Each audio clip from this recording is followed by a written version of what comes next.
Alysha fell into hell, and she fell right into the lair of a monster, of a deadly monster who wants to eat her alive. She's hiding behind a rock in that cave while the monsters are sleeping. She says to herself, "Good, everyone's sound asleep. If I'm going to escape, now's my only chance." The day Alysha fell into hell and met monsters, that day she had died. It sounds crazy, I know, but it seems she has become immortal. Even a small paper cut takes a week to heal completely, but she healed in a day even if her flesh is torn off. Realizing that she couldn't die even if she wanted to. She's trembling in front of monster. She's begging like, "I'm sorry, please spare me." But then she also became angry. "What in the world are you doing it to me? What did I do wrong? Why do I deserve this?" She rebelled and resisted. And finally, she decided to run away. In that cave, there are lots of bones. There are lots of skulls. But the sad part is all of those skulls belong to Alysha. They're Alysha, bone and skulls. She ask herself, can I really escape?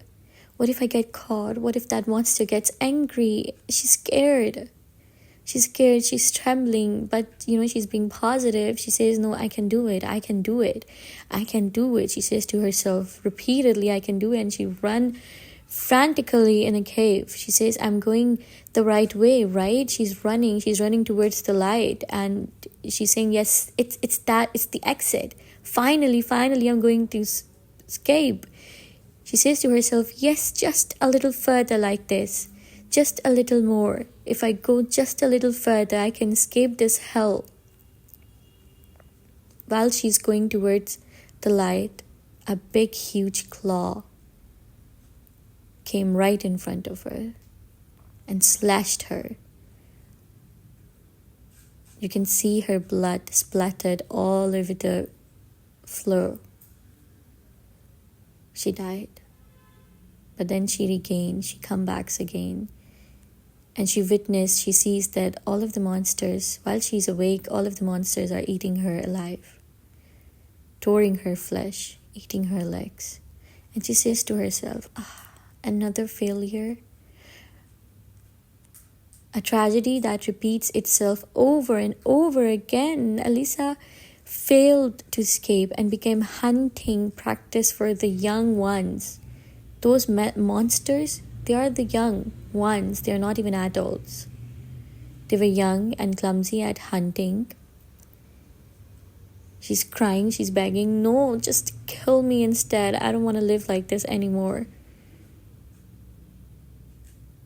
Those monsters being clumsy means that they couldn't kill their prey in one go. Imagine the terror, imagine the torture, imagine the pain. Half-eaten bones piled up in the corner. A day that repeated so many times that she couldn't even count which death it was. Come to think of it, she says to herself, if this is the case, I wouldn't have died even if I married the Grand Duke. What a shame. Isn't she the perfect bride for the Grand Duke since she cannot die, since she has become immortal? She says to herself with a smirk, if he knew this, the Grand Duke might have kneeled and begged me to marry him. It's his chance to shake off the notoriety of being a Grand Duchess killer. And then she sighs and says loudly, "They're taking a long time eating today. I hate pain." But then she just realized, wait a minute. If I hate being in pain, I can just kill them, right? I can just kill them first. Why did it take me so long to realize something so simple? If I don't want to die, I just have to kill them first. After that, it was easy for Alysha. The bones scattered on the floor were hard and sharp enough to use. She used her own bones. And unlike me, who healed, even when injured, the monster's lives were finite. They're not immortals, they're mortal. It was a fight she was bound to win. At first, she started with the weaker young ones. One by one, steadily, she killed them all. She screamed, "Die! Die!" And then she just said, "Good ridden, you son of a..." Why on earth did I hide it so deep? She started looking for that watch. So Alysha dragged into the monster's den, her first action upon regaining consciousness, to hide the watch that was surely the cause of her ending up in this place.